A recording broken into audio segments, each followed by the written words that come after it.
श्रीराम जय जय राम. 6 जानेवारी. नामरूपाचा संबंध.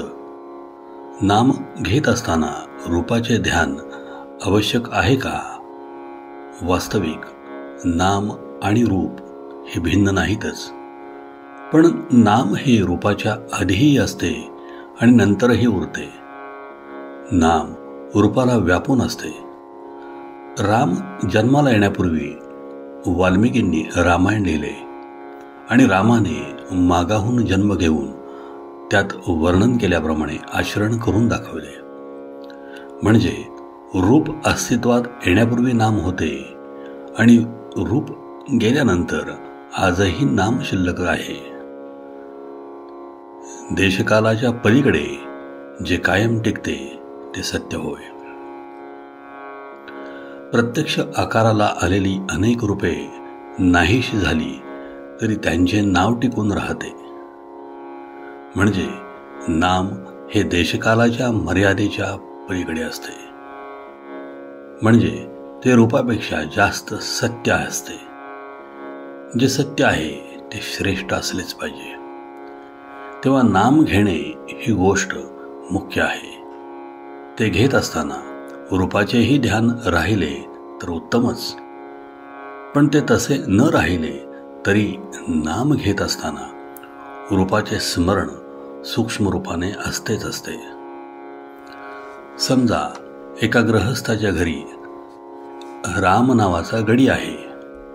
तो गृहस्थ राम राम असा जप करीत बसला आहे, पण त्याचे लक्ष रूपाकडे नाही. मनात काहीतरी दुसरेच विचार चालू आहेत. अशा वेळी त्याला जर एकदम विचारले की तुम्ही कुणाचे नाव घेत आहात, तर अर्थात रामाचे असेच तो उत्तर देईल. हे उत्तर देताना त्याच्या मनात दाशरथी राम हीच व्यक्ती असणार, राम गडी ही व्यक्ती नसणार. याचाच अर्थ असा की नाम घेत असताना रूपाचे ध्यान सूक्ष्म रूपाने आत जागृत असते. म्हणूनच रूप ध्यानी येत नाही म्हणून आडून बसू नये. नामस्मरण करण्याचा अट्टहास ठेवावा. त्यात सर्व काही येते.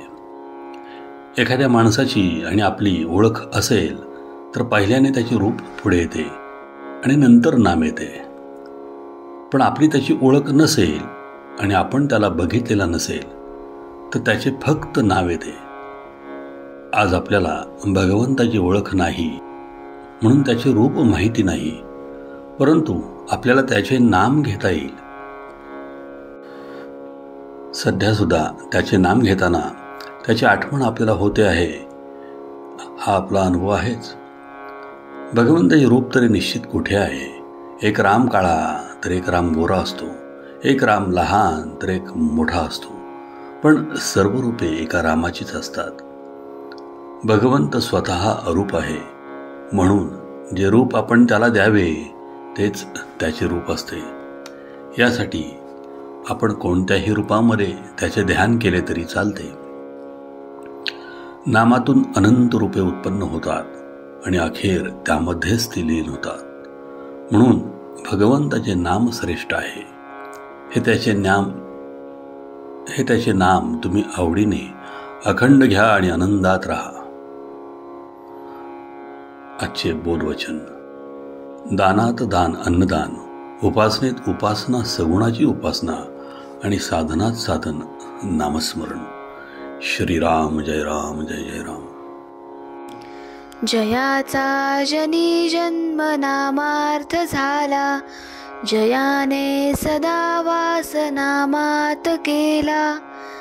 जयाच्या मुखी सर्वदा नाम कीर्ती, नमस्कार त्या ब्रह्म चैतन्य मूर्ती.